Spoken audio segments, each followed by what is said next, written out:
Thank you so much. Thanks, Steve. This is a wonderful conference. I just wanted to mention it's really, really awesome to be in Florida. I actually grew up in Florida. I grew up in the Fort Lauderdale area, but I've lived my adult life in California on the West Coast, so I'm hardly ever here. It's so nice to be here, and when I came in, I felt that heat and was like, yes. I felt so good. Everywhere else is a little too cold for me from being here in my young years.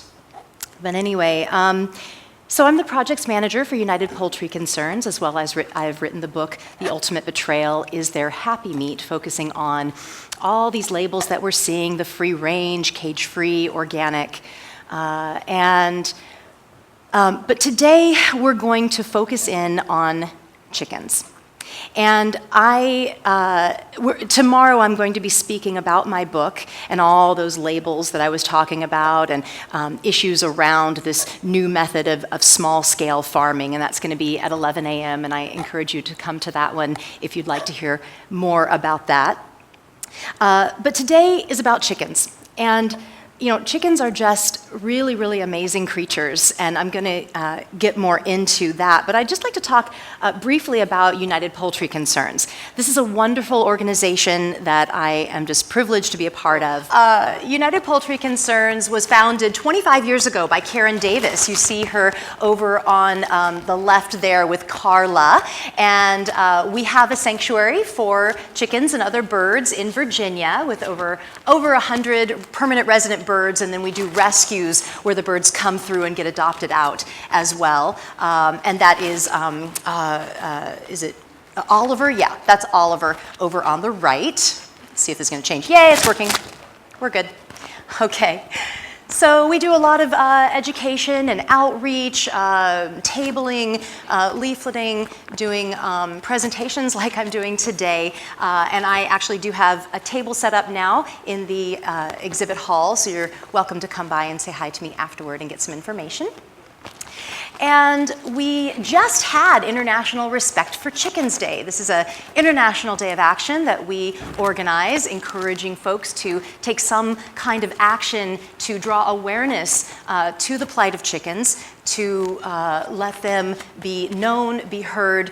The main way that most people encounter chickens these days is dead and in body parts on a plate, and that's the only time that they ever encounter a chicken, and that's just so sad and so disappointing because they're just amazing creatures. Anyway, International Respect for Chickens Day is May 4th. It's still, we do kind of the whole month of May is International Respect for Chickens Month, so we're still kind of in the tail end of that, and we do lots of different campaigns, but this is an interesting one that we do for International Respect for Chickens Day, and that is our bus ads.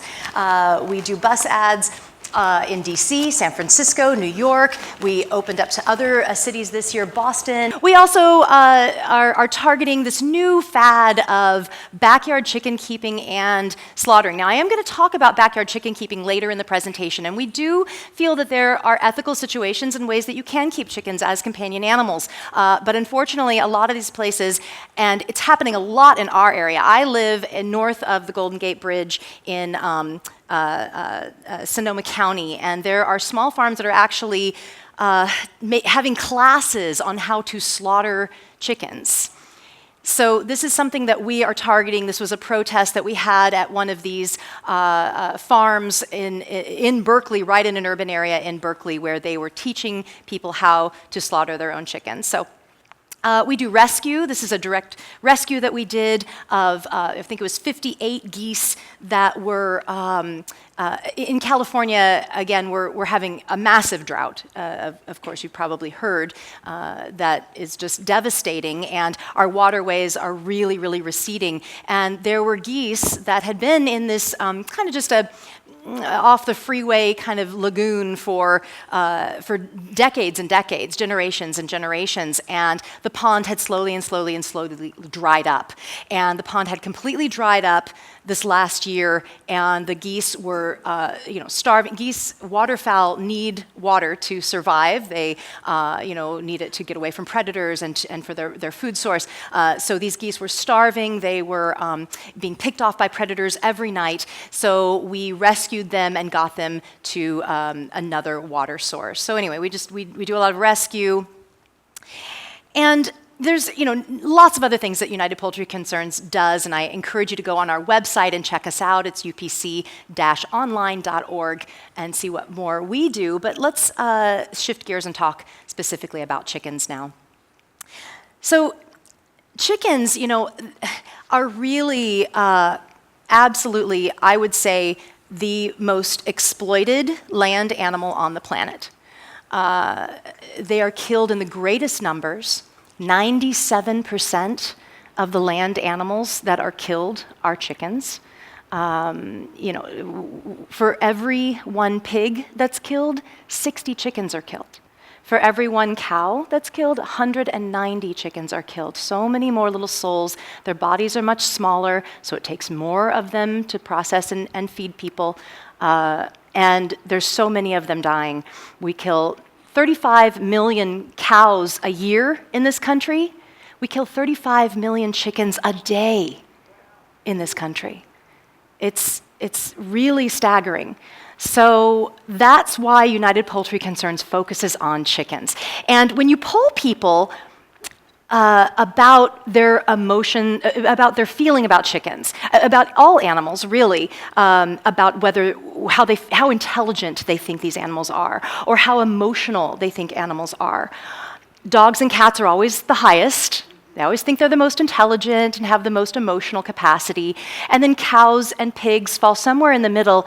Chickens are always at the bottom. People feel that they're not as intelligent. Their brain's just this big. They don't know what's going on, right? And that they don't have emotional complexity. Well, the science is telling us a different story. And, it is absolutely scientifically proven now that chickens feel pain. This is overwhelmingly not an issue or in science anymore, that chickens, of course, feel pain, they suffer, they have the same central nervous system and ability to feel suffering that we do. So that's really no longer an issue. And so what science is now doing is they're shifting their studies to, well, are animals sentient? Are animals, do they have emotional complexities like we do? Are they conscious beings? Well, interestingly, there was a group of scientists that came together, neurobiologists and zoologists and all kinds of specialists that study animal behavior and the brain. And they wrote what's called the Declaration, it's called the Cambridge Declaration on Consciousness. And they came to the conclusion that animals have the same neurological substrates that generate consciousness as humans. And they even included, of course, avians, chickens, and even fish and octopus in that category. So the science is there, the data is overwhelming. Animals are sentient beings, they're emotionally complex, and they have consciousness. So, so this science really just contradicts decades and decades of misconceptions about chickens, and that chickens are stupid and they don't know what's going on and it doesn't really matter. It matters. It matters to them. So much of what we previously thought was really just the domain of humans and maybe primates, with communication, brain function, emotional complexity, is absolutely being seen in chickens and other animals. They're far more intelligent and cognitively sophisticated than previously believed. They express emotions like grief, fear, enthusiasm, anxiety, frustration, boredom, friendship. All these things are going on with chickens. So Scientific American had a recent article that was very interesting. It was called "The Startling Intelligence of the Common Chicken." And they found that chickens can be deceptive and cunning, that they possess communication skills that are on par with some primates, and that they use sophisticated signals and vocalizations to convey their intentions. When making decisions, chickens take into account their own prior experience and knowledge surrounding the situation. They can solve complex problems and empathize with individuals that are in danger. So all this amazing stuff is going on with these chickens that we didn't know before. So now let's get into what is happening to chickens worldwide, and we're talking billions of chickens worldwide. The chicken agribusiness. So there are 2 different genetic strands now that have been kind of genetically manipulated down. And on the left side, you will see the egg layers, which are generally kept in these battery cages. You might have heard about them. They are the tiny, tight cages where there'll be, several birds crammed in there. They can't move. They can't go anywhere. They can barely even stretch their wings. Imagine being in a crowded elevator. You know how it's so crowded that you're almost like touching the other people. You know how uncomfortable that is? And you're just like, oh, I just can't wait to get to the next level and get out of this elevator. Imagine if that was all the space you'd been given to live your entire life. How uncomfortable, how distressing and traumatic that would be, especially if you were in there with cage mates that maybe weren't so nice. So, it's really, really just beyond misery what these chickens go through. Now, over on the right, this is a typical broiler operation. Broilers, I don't like to use the term because, they're chickens, they're not for eating, but this is the term that the industry has put on them as broilers. These are the chickens that are raised for their meat. Now, the ones on the left, the layers, are only female. The ones on the right, broiler chickens, are male and female. And they're very different genetically because they've been so manipulated. And these, in both these situations, it's wall to wall, it's beak to beak. These floor systems, like on the right, with thousands of birds in these windowless warehouses where there's no fresh air. It's stale and stuffy and horrible. They're living in their own excrement.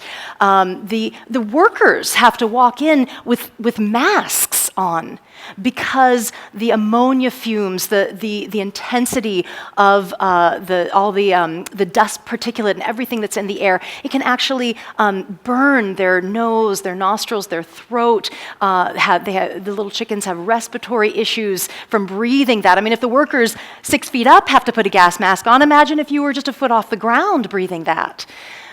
Just horrible.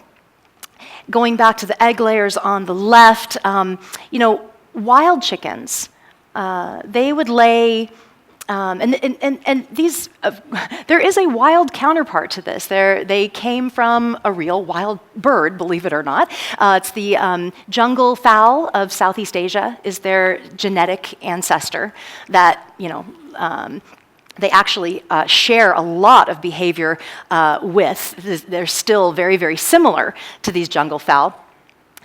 They would lay maybe a few clutches of eggs a year, like two clutches of eggs a year, maybe every 6 months. About 10 to 15 eggs a year, right? That's natural for them.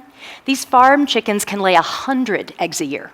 That's how genetically manipulated they are. And it's so taxing on their bodies. They lose so much of their nutrients from that intensive process. And then the broiler chickens on the right, because they've been so genetically manipulated, they grow 65 times faster than a natural chicken would. And and I don't mean to say they're not natural. They're still, natural, but anyway, they've been so manipulated. And they will be slaughtered in as little as 5 weeks. They live about 5 weeks. 5 weeks, and boom, they are big, oversized chickens at the equivalent of like a preteen in human terms. It's just really hard to imagine what a miserable life they have. There's transportation to slaughter, which can be just so awful for them. They're grabbed violently by their legs, upside down, thrown into these crates. I've seen the video of them doing this. I've actually witnessed it personally, throwing them into the crates. They can't even stand up in these crates. And it could be that they're transported for days like this, with no food, no water, no shelter, in all extremes of weather, in freezing cold, extreme heat. Numerous birds die in transportation, and just from the awful, extreme situation. And that's an acceptable loss to the industry. They would, as far as economics go, they'd rather have birds die in transport than give them simple comforts of a little shelter or water. I couldn't hear, but. No, there are laws that an animal has to be alive when it goes through the slaughtering process, and that's because of diseases and other things. So they'll just be thrown onto dead piles at the slaughterhouse. So in the slaughter process, they can suffer from broken legs, broken wings, lacerations, hemorrhaging, dehydration, heart stroke, hypothermia, heart failure. Millions die before reaching the slaughterhouse from horrible deaths. And I'll just say this about slaughter. We're going to talk a little bit more about it later, but chickens are exempt from there's very, very, very few laws that protect farmed animals in this country, and one of those is the Humane Methods of Slaughter Act that says that an animal must be rendered unconscious before it is slaughtered, and chickens, fish, and rabbits, actually, all poultry, any bird, fish, and rabbits are exempt from the Humane Methods of Slaughter Act. So the only animals that are included in this are maybe 0.05% of the animals that are slaughtered, and that's the cows and pigs. They do not have to be rendered unconscious, so when they go to the slaughterhouse, they take the legs, they're shackled up, upside down, they're going through the line. There's a conveyor belt, they're hanging upside down, and their throat is slit, and blood is drained. And this is, throat slitting is not a quick or painless way to die. This is a very traumatic, horrible way to die. They go through what's called it's like a water bath, or they call it a water stunning bath, but it doesn't stun them as in make them desensitized to the pain. It just paralyzes them, so their bodies aren't moving. So this way the feathers come out more easily, but they are still feeling everything that's happening to them. So this is a really poignant image. These two chickens were captured by an undercover investigation in Ohio by Mercy for Animals. And, I think this just really captures the hopelessness, the sadness, the desperation that these chickens' lives are reduced to. All animals, for that matter, and chickens as well, they have the right to live free of our human-imposed suffering. They are so full of life and curiosity and individual personality, and that's all just so denied, so oppressed, and just, they experience none of that in these miserable conditions. Okay, so I want to talk a little bit about what my book is about and what I've done extensive research into, and that's alternative production. The cage-free, free-range, we're seeing so many of these labels now, humane, sustainable, all these labels. And I go into great detail in my book about each of these labels, both ethically and environmentally, and I'll be talking more about it tomorrow at 11. But in relation to chickens specifically, cage-free simply means that the birds are out of those battery cages. If you remember a couple slides back, those battery cages where they were stacked on top of each other, they're out of the battery cages, but this is what a typical cage-free operation can look like. Does this look like an ideal situation for a chicken? No, absolutely not. They're still overcrowded. They are still debeaked because of the overcrowding. There's still the ammonia issues, and it still can be an incredibly miserable situation, even cage-free. And all a farmer would have to do to make it free range is he could open a little door on the side that maybe opens to a 5-foot by 5-foot concrete patio that's so unappealing no bird would even want to go out there, and they can call that free range because they have access to the outside. Doesn't necessarily mean the chicken ever stepped foot outside, and doesn't mean if it's concrete or whatever, but just if they have access to the outside. And another thing about these regulations, regulations, I say in air quotes, because these labels are not regulated. They're not at all. All a farmer has to do is fill out a form, send it to the regulating agency, maybe it's the FDA or the USDA, and they're awarded these labels. There is no on-site inspection of the farm. Nobody is denied these labels ever.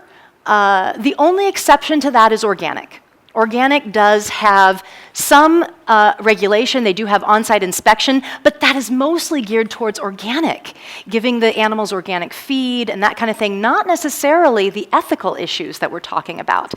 This could be an organic free-range farm, because all organic means is that they have access to the outside. He could open a door for 5 minutes, and that can be free-range.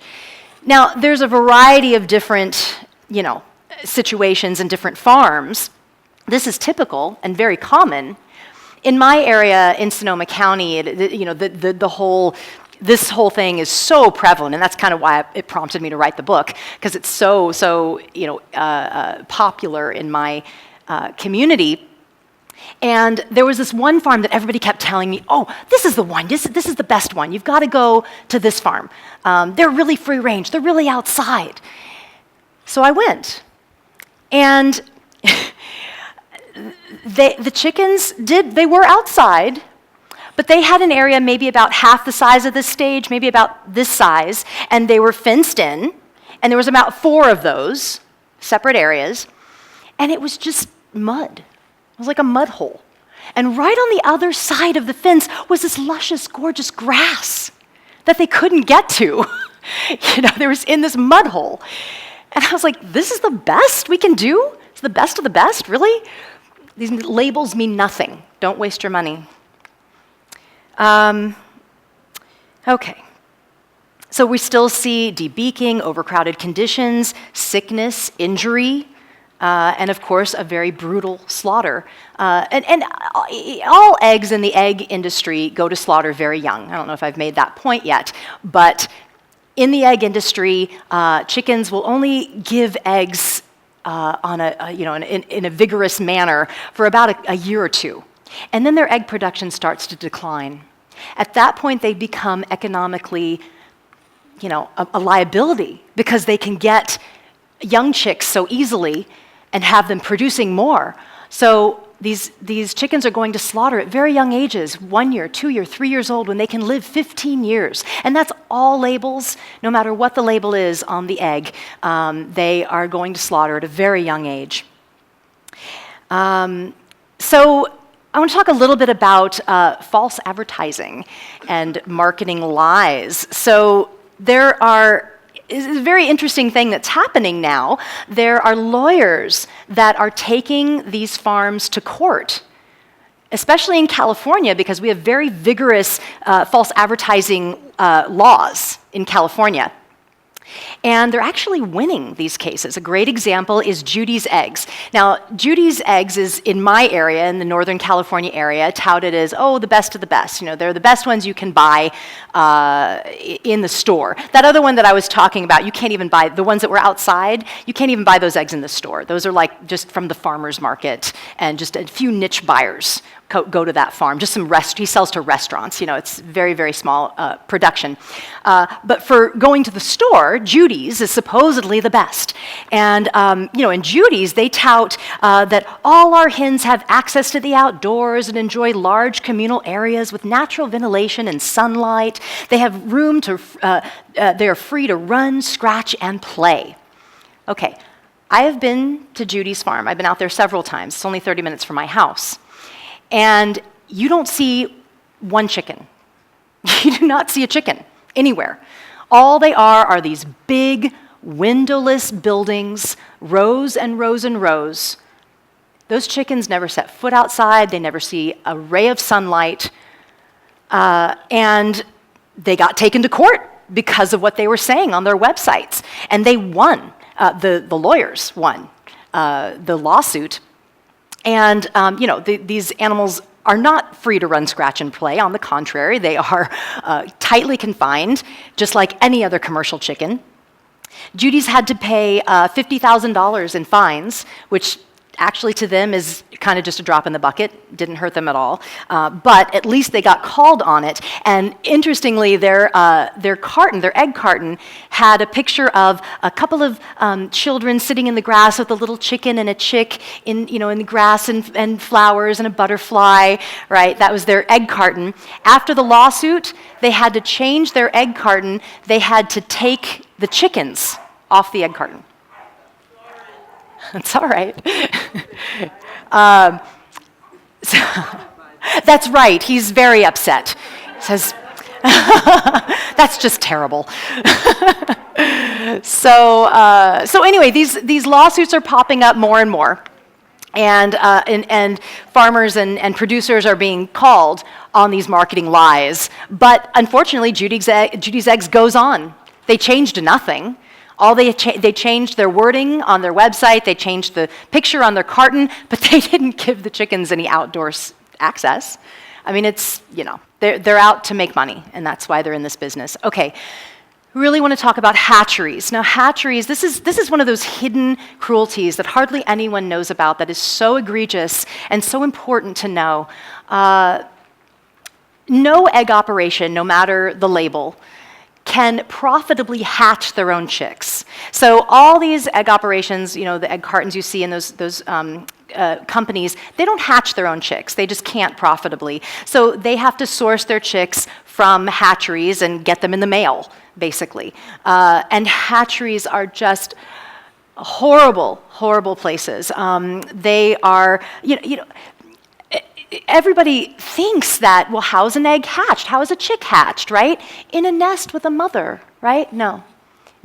No egg or no chicken in egg production or meat production is ever hatched in a nest with a mother hen. And there's this beautiful connection with a natural situation when a mother hen is sitting on her eggs. Do you know that they actually, while the chicks are still in the eggs, they coo and cluck and talk to each other?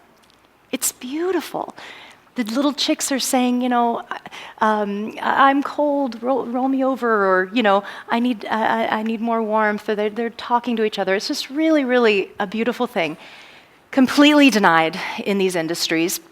No, these chicks, come into this world in these heartless hatcheries, metal conveyor belts where they're, being just thrown around on in the metal machinery, getting caught in the machinery. I interviewed a gentleman for my book who had worked in a hatchery. And some of the horrors that he told me, it was really, really brutal. Legs and wings torn from babies, chicks' bodies, intestines and entrails out of their bodies, their skins ripped from their bodies, all while they were still alive. And they were just left there for the day to just die, to just suffer. Just really, really horrible. So on the right, this is the sexing process.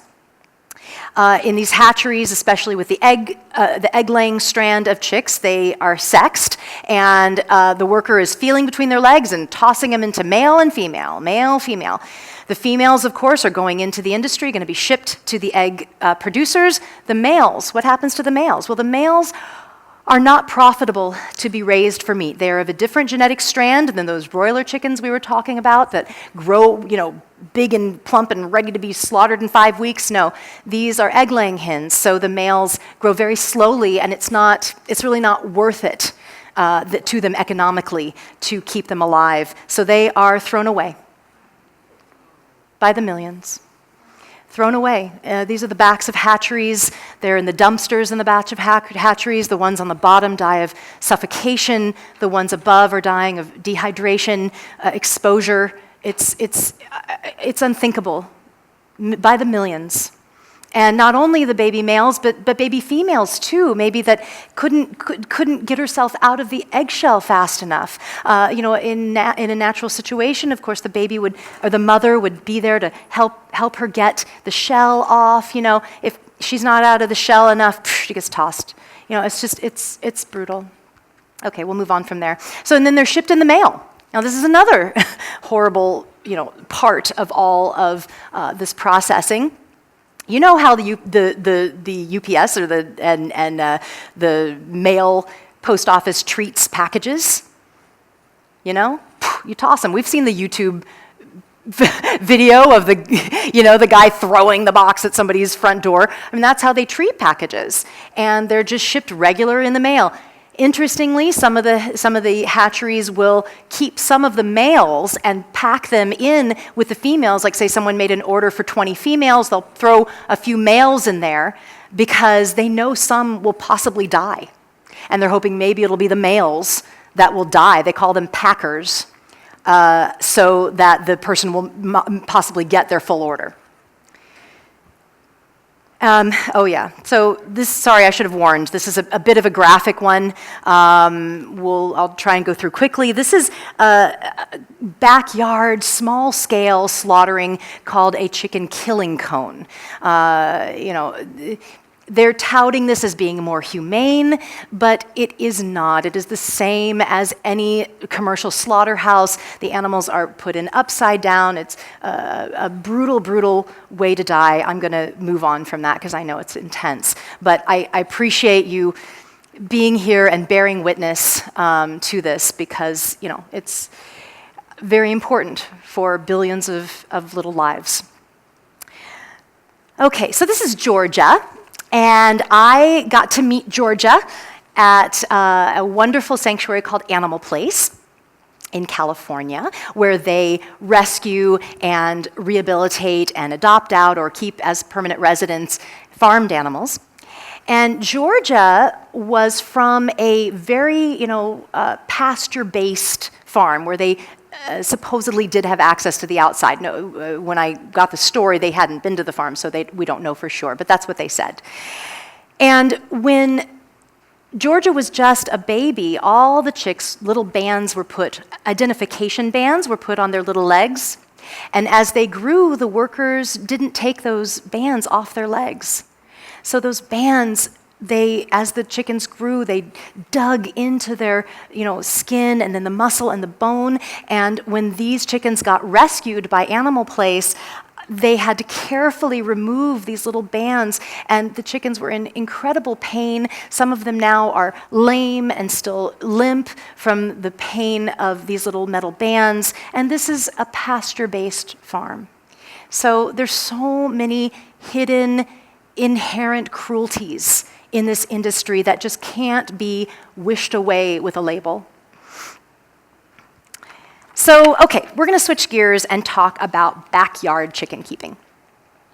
So, at United Poultry Concerns, and myself too, this is my personal feeling as well, we feel that there is an ethical way to keep chickens. And there's a wonderful, we feel that it can be very, very beneficial to have chickens as companion animals, to really get to know them, and anyone that encounters them, can see what wonderful, individual, incredible little creatures they are. So we do encourage backyard chicken keeping. However, there has to be certain criteria met to make it an ethical situation. So we're going to talk about that. So let me ask you a question. This picture that you see, do you think this is an ethical situation for this chicken? What do you think? Maybe? Maybe? Okay, so it's a trick question. The answer is, we don't know. We don't know. We're seeing a snapshot of this moment. Okay, looks pretty good. Looks like it could be great. But guess what? She could be carrying that chicken over to the chopping block. We don't know. Okay? So there are criteria that need to be met to know that it's an ethical situation, and we'll go through them.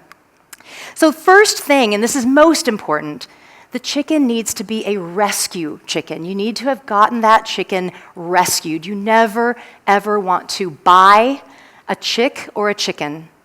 Now, you can possibly make a donation to a rescue facility. That's okay, as long as they're, a legitimate farmed animal rescue that don't slaughter their birds.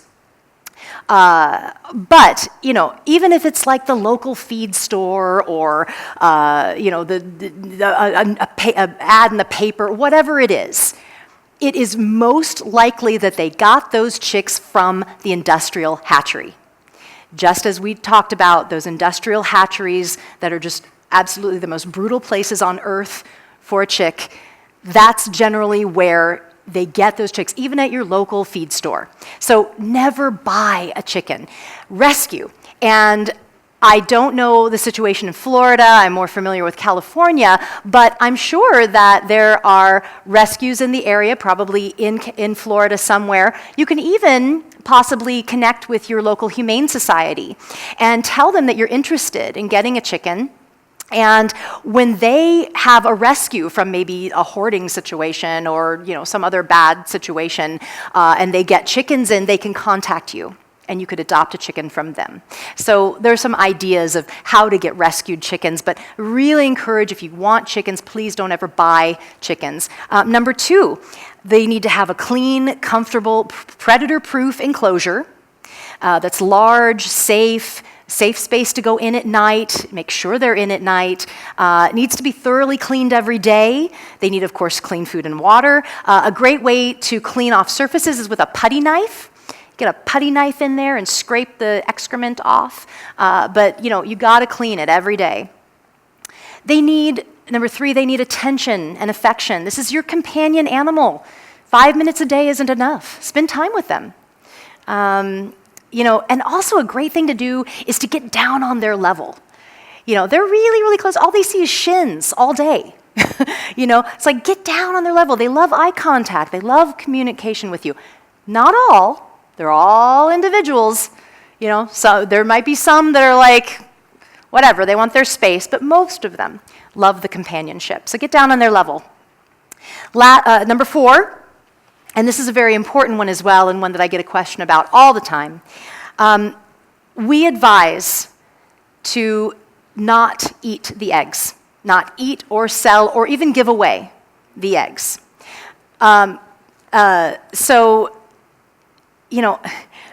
We really have to move away from the concept of chickens, eggs, dairy as food. This is not food. These are animals' bodies we're talking about. And as long as we consider eggs food, there's going to be exploitation somewhere of those animals. We can't feed 7 billion people backyard eggs. We just can't do it. So myself and UPC really encourage to not eat eggs, not consider eggs as food. And I'll just say a little more about this. I feel that it's really important for us to identify as vegans, even if we have access to, your own chicken's eggs.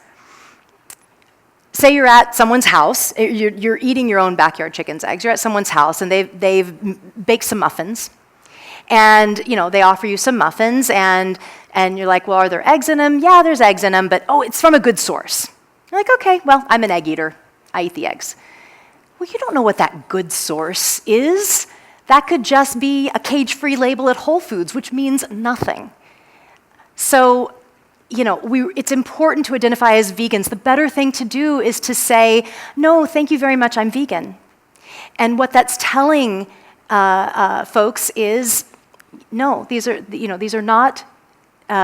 This is not food. We should not exploit these animals in any way, no matter the label, no matter the situation. Because as long as we consider eggs food, there's going to be exploitation somewhere down the line. Now, what to do with the eggs? A lot of people say, well, what do I do with the eggs then? Most animal sanctuaries will actually boil the eggs and feed them back to the chickens. The chickens love them. They love to eat their eggs. It gives them that nutrients back, the calcium that they've lost, the other nutrients. So that is something you can do with them, is to feed them back to the chickens. They love it. Okay, last one, of course, you want to keep the animals and let them live their lives out in peace, of course, not slaughtering them. Also being aware that you may have to put in some veterinary care. These little baby, these babies, I call them babies, these little birds have, been so genetically manipulated that their reproductive cycles are all messed up. They often have issues. They get backed up with the eggs. There can be issues with them. So you want to be sure to take that into consideration, that when you take in a chicken, it's possibly going to need some veterinary care, just like any companion animal, a dog or a cat. Okay, so let's move on. I want to talk about the environmental impact really briefly.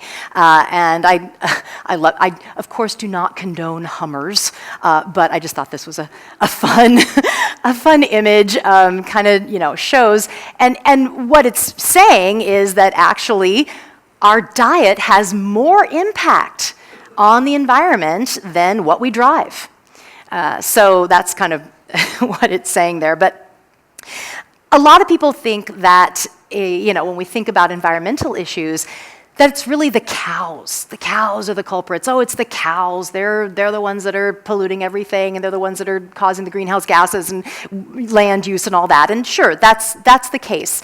However, chickens, not that much better at all.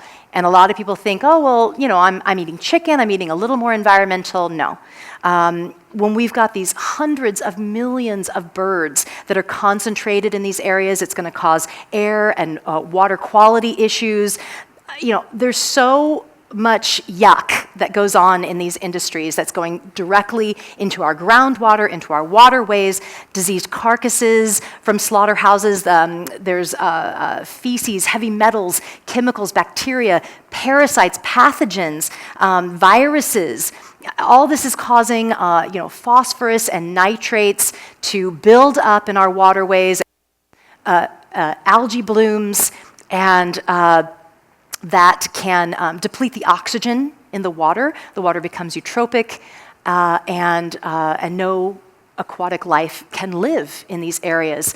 There's also air pollution issues. I mean, there's so much that I could get into. I don't have a whole lot of time. We are going to be doing a panel this evening. Maybe this is a good segue to mention that. At 7 o'clock this evening, we're going to do a panel on the environmental impact of animal agriculture. Myself and Will Tuttle and Dave Simmons will be on that panel. So a lot more detail if you want to hear about just it's really amazing and devastating, the impact of animal agriculture. But getting back to the chickens, a 1 million hen complex, and that's actually not that uncommon to have 1 million hens on the same, on a farm. It produces 125 tons of wet manure a day. 125 tons a day. And again, this is adding to that nutrient buildup in the water that's causing water issues. If you remember the picture of the cage-free operation, they put a sawdust down that they call a poultry litter that gets full of all the the feces, all the things that I mentioned, and that hardly ever gets cleaned out, but about every 1 or 2 years they clean that out, and then that all just gets dumped. It's just a toxic mess. And small farms, it's really not that much better. Small farms, it really doesn't alter the amount of resources to raise these animals and transport and slaughter these billions of animals. And water issues, oh my gosh. So currently 55% of our fresh water is given to animals that are raised for food. And the water wasted in these animal agriculture industries is just staggering. So dairy takes 3 times as much water than raising the equivalent of vegetable foods, okay? Eggs take 10 times as much water, and chicken meat takes 14 times as much water. So we're really wasting just so much water. And of course, I'm from California, so there's a severe drought happening there. It's something that we really need to be looking at. And And I'll just say quickly and briefly that free range and organic, a lot of people are turning again to those labels thinking it's more environmental. And with those two labels specifically, it's really not that much different. In fact, it can be worse. You saw a picture of what a free-range farm can be, so it's really no different than a commercial farm. So there can be a label of free-range or organic, and there's absolutely zero difference environmentally. With organic, there's a little bit of an exception because the feed that's fed to the animals would be organic. So a little bit of a difference, but as far as the impact, the animals, all these things I'm talking about, the water use, the wasting of water pollution, no difference. However, if we're talking about a truly free-range situation, we're having to use the same number of animals on much larger acreage of land. Okay, so imagine that chicken house that we saw with all those chickens in there. What if that farmer wanted to really be, pasture-based and free-range? And he wanted to give all those chickens the space that they need and deserve. He's on maybe half an acre now. He would need maybe 10, 20 acres to be able to accommodate all those animals. We can't do it. We don't have the land to accommodate all this local free range. This can never be more than just a niche market for a few elite buyers. It just can't. We don't have the space. And we can get more into it tonight on the panel, but I want to move on. So a little something about chickens. Chickens they're sick in these industries. They're sick, and they're making us sick. Chickens and turkeys go to slaughter lame, sick, in pain. They're infected with salmonella and campylobacter and E. coli, and these bacterias are, of course, making people sick. A 2014 Consumer Reports exposed that 97% of chicken breasts in the US harbor potentially harmful fecally transmitted pathogens like salmonella and E. coli. Okay, I'm going to back up. Fecally transmitted. Did you catch that part? Gross. I mean, it's because they're so crammed together. There's so much feces all over their little bodies and all over the equipment and all over everything. It's such a disgusting process. And that fecal matter is getting into the food and making us sick. Chicken meat is one of the meats most likely to get you sick. Since poultry products are the main source of foodborne illness in people, it's because of course, the filthy conditions I was just talking about. They actually soak the meat in chemicals to try to kill this bacteria. So of course, you're getting all those chemicals when you're eating the meat as well. And these pathogens, it can, it's a horrible, if you get this sickness, it can make you sick for weeks. It can actually be deadly for people with compromised immune systems. Young people, the elderly can die. But if you survive it, doesn't necessarily mean that it's out of your body. These bacteria can actually stay in your body and cause problems later in life. They can cause gastrointestinal issues. It can contribute to arthritis. So this is not something you want to fool around with, not something you want. So I'm going to wrap up now soon, and but I want to talk about the big picture with chickens. And I kind of started with this, how they are 97% of the food animals that are slaughtered. I really encourage people, when you're talking about these issues and the ethics behind them, include chickens. Because, people are making changes in their diet. They really are. And a lot of people are saying, I'm cutting back on meat. I'm cutting back on meat. But when you poll them further and get details, oftentimes they are just cutting out beef and pork and replacing that with chicken. thinking that chickens are, stupider and they're, less emotionally complex than pigs and cows, or thinking that it's more environmental, or thinking that, it's just healthier. All these things are not true at all. And and actually these people, even if they're doing it for ethical reasons, can end up killing more animals because chickens' bodies are so much smaller. And like I was mentioning before, so many more of them are killed than the pigs and cows. So I think it's really important for when we're talking about this to include chickens in the conversation.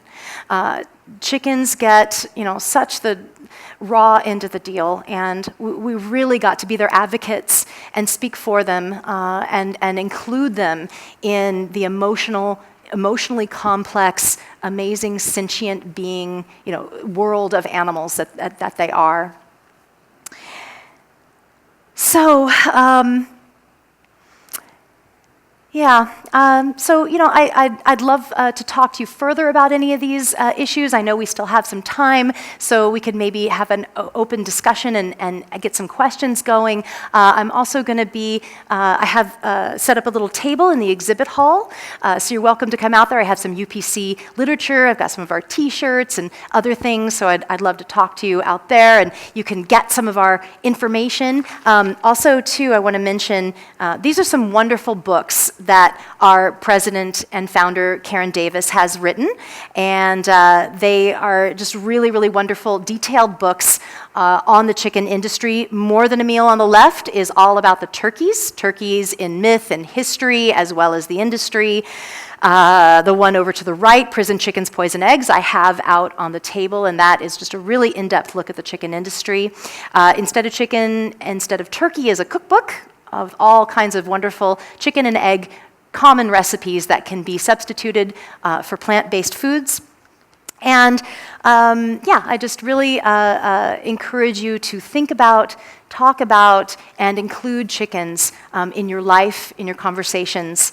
And thank you very much for having me. Can I ask a question? Sure, absolutely. Thank you so much. I have heard that chicken can contain a leukemic virus or viruses. Can you lend any credibility or any kind of substance to that? I don't know. I'll just say right off, I'm not sure about that. I'm sorry. I'll look it up. We'll look it up and find out. Yeah. Another question? I just want to say how beautiful chickens are. I have a book about chicken. It's called Chickens. And they're from all over the world. They're so magnificent. Do you know anything about that? How the variety and they're just magnificent. Yeah. Anyway, my question is, I was thinking of getting involved with with turkeys. I feel I have an opportunity to go in and I had heard from the Humane Society that we could make their suffering much worse with a different approach to it. Do you know anything about that? And the Humane, I think his name is Wayne. What's his name? The head of the Humane Society. I heard him speak. Oh, the Humane Society of the United States, Wayne Caselli? Yes. Okay. I heard him speak, and he mentioned, and I just feel I have an opportunity to do that. Do you know anything about that? About the methods used to kill turkeys, and that it could be alleviate their suffering by a changing of the methods? Well, yeah, there's a lot of talk about changing the methods of slaughter. There's now the gas chambers that some groups like PETA and others have touted as being more humane. These gas chambers it's still a horrifying, terrifying way to die, and it still takes them minutes in these chambers. They pump the gas in, and they still suffer. You can see it visually that they're suffering as they're dying. And it's very reminiscent of something else horrible in history. So anyway, It's very difficult to find a humane method of killing. There's really no such thing. Let's not desensitize ourselves to the violence that it takes to kill an animal. So at UPC, we really don't advocate for any more humane method, let's not kill them at all. And I think we can move there. Yeah, that's that's what we want. That's the kind of world we want, and that's where we're moving in that direction. And just encouraging something, a little better way to kill them. Let's just not kill them at all. Go ahead. Thank you. Thank you for the awareness. You mentioned earlier about emotions and feelings and how alive they are. When we eat, I mean, I don't eat animals, but I haven't for many, many decades.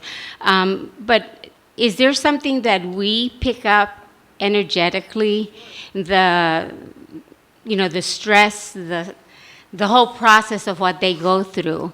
Is that something that we as human beings who consume that, is that energy picked up, and does it affect us as individuals? Sure. What's going on with them, what their suffering was? Sure. Absolutely. I mean, I would say yes. I mean, that when the animals are brought into the slaughtering situation, they know what's going on. They can smell it, they can hear it, they know what's about to happen to them, and the terror has to be so overwhelming, and all those stress hormones come out. I mean, they've got intensive stress hormones raging at the time of slaughter, and that goes into the meat. I absolutely think that energetically we're picking up on that as a society, yes. I think it could be a much more peaceful world if we would stop killing all these animals in such brutal ways. Yeah, absolutely. Thank you. Mm-hmm. Other questions? And I'm just remembering we had a video that I forgot about. So we could watch the video if we want to. There's a 5-minute video that UPC produced that I did kind of want to show. Maybe, James, if you could set that up, since we have the time, that we'll go ahead and show that video, because it's fascinating, but it's only 5 minutes. So we'll do that after this question. How are the chickens genetically modified? Well, it's been, generations and generations of genetic modification, both just with breeding, just finding, calculating how many eggs each bird is given, and this bird's given more eggs, we're going to use her genes, and, so it's breeding.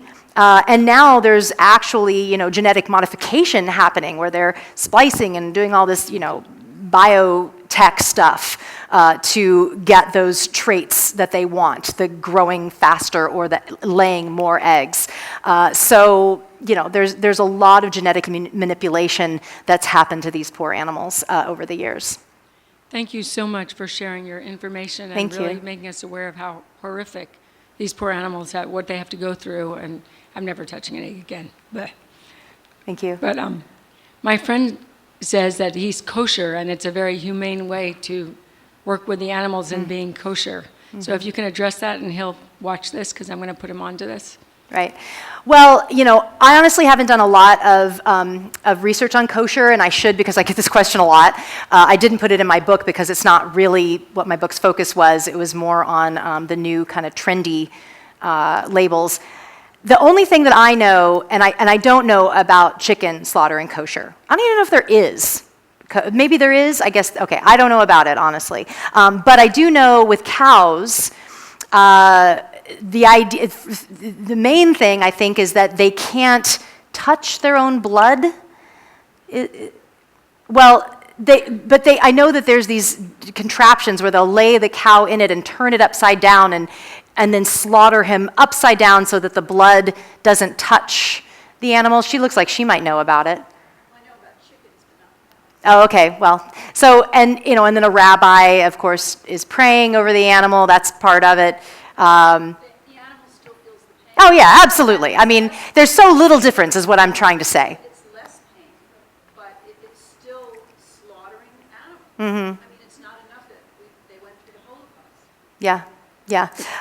I really need to research kosher. I honestly, I'm sorry, I don't know that one, but I get that question all the time, so I should definitely. Yes, I've I'll research heard it. that the methods used, that they take every effort, it has to be unconscious, and also it can't with the baby. They make sure that the mother does not see the baby I think only one of them can be slaughtered. Anyway, all I want to say, I've heard of it, I can't explain it, but basically it is more really an effort to be humane in several areas when I've heard it discussed. Much more. So, you've got to look into it, but... Yeah, I should look at it. I mean, I question whether it would be much more humane because it's still industrial production, but anyway. Do we have the video? Okay, let's watch. There is some graphic image. I apologize, just maybe close your eyes through that part, but it's, just the person next to you or down a couple seats away may have never seen it, so it's important, I think, for people to please bear witness. But it's just a really interesting video, what we did, so go ahead. In the last few years, consumers have become more aware that meat, dairy, and eggs are bad for the environment, our health, and that animals can face unimaginable suffering in animal agriculture. As a result, there's a growing trend for products that are labeled humane and environmentally sustainable. Some examples are cage-free, free-range, organic, humane, and other classifications with images of lush, grassy hills and happy animals to entice customers to buy their products. We asked consumers their views on some of these labels. What do you think life is like for a chicken on a cage-free farm? No cages. I think they're probably happy. Yeah, I would say happy. For a chicken, it means that they be able to go and peck and eat freely anywhere they want to, and they have room to grow and roam. Well, I visualize that they're just out in the field someplace, all together with other chickens, and they're free to go wherever they want. I imagine that it's actually sort of like camp, where it runs up and down the field, it has expansion, it can fly, actually, it can integrate with other chickens, and it's not confined in a box. While the hens are not squeezed into wire cages, cage-free hens are still tightly confined in windowless warehouses and never see the sun overhead or grass beneath their feet. Cage-free hens are typically kept in dark, crowded buildings by the thousands. The buildings are filled with concentrated excrement and ammonia that burns their sensitive eyes and throats. They're still painfully debeaked, meaning the end of their sensitive beaks are cut with a hot blade, which can cause chronic, lifelong pain. How do you think the chicks are hatched in a cage-free or humane operation? I would like to think that they're hatched naturally the way they're supposed to be hatched. I would think they'd be hatched in a nest with a mom sitting on it, not like an incubator, like you would in an operation. Natural. I've never seen anything about how they're hatched, but I would imagine that they would be done in a softer, gentler way than mass production. No matter the label or the size of the farm, it's not profitable for egg operations to hatch their own chicks. So the babies are born on metal shelves in industrial hatcheries and then shipped by mail to egg and meat facilities. Baby chicks are not hatched in soft nests. They are immediately thrust into a frightening world of conveyor belts, metal machinery, and tossed about like mere inanimate objects. No chick in egg or meat production, regardless of the label, ever sees their mother hen. At just hours old, the male chicks in the egg industry are separated out and killed as they are not profitable to be raised for meat.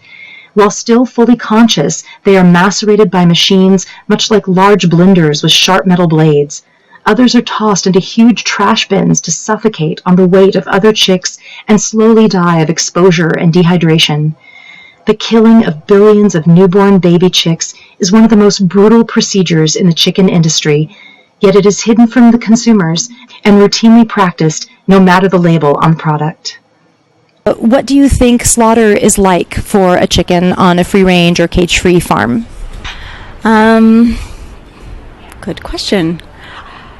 I don't know. I'm assuming they probably go to the chopping block. I don't know if they're all corralled into an area first and separated from watching others have that happen or what. But I can't say I have much knowledge about that either. Having not seen it, I don't know. I would hope it's painless and also stress-free. I think it's horrifying. They know that it's coming, and it's unthinkable, and it's extremely stressful and horrible. Most chickens, no matter the label, go to the same slaughterhouse as any commercial chicken, but some are slaughtered on the farm. Even in the very rare situation where chickens are not confined and able to go outside, the chickens are still roughly handled with insensitivity and are frightened and disoriented by being shoved upside down in the killing cone. As her throat is cut and blood spurts out into the catch sink, she kicks and struggles in agony, sometimes for minutes. Throat slashing is a painful, traumatic experience for a frightened animal. The neck is full of nerve endings and pain receptors, and many veterinarians agree it is not a quick or painless way to die. Chickens are often still alive and breathing when next placed into the tank of scalding hot water. Killing healthy young animals can never be humane or compassionate. Please, don't buy the lie, don't buy animal products, and join us in going vegan.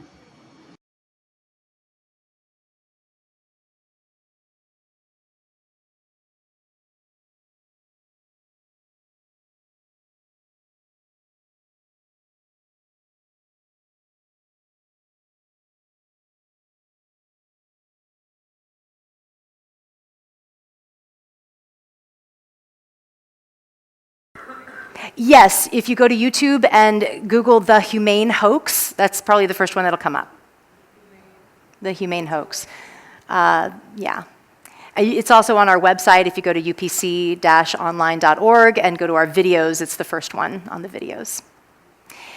Okay, any other questions? We have a little more time. This one's just in relation to the little baby chicks that get suffocated and ground alive when they're born. I read recently that in Germany they're sort of manipulating them so that they don't actually give birth to male chicks. They're using science to stop that from happening. Yeah. I know it's not an ideal solution, but has America thought about doing that? I have heard about this. What she was talking about is they are trying to genetically manipulate the egg layers to only give birth to females, so that there are no males to have to kill.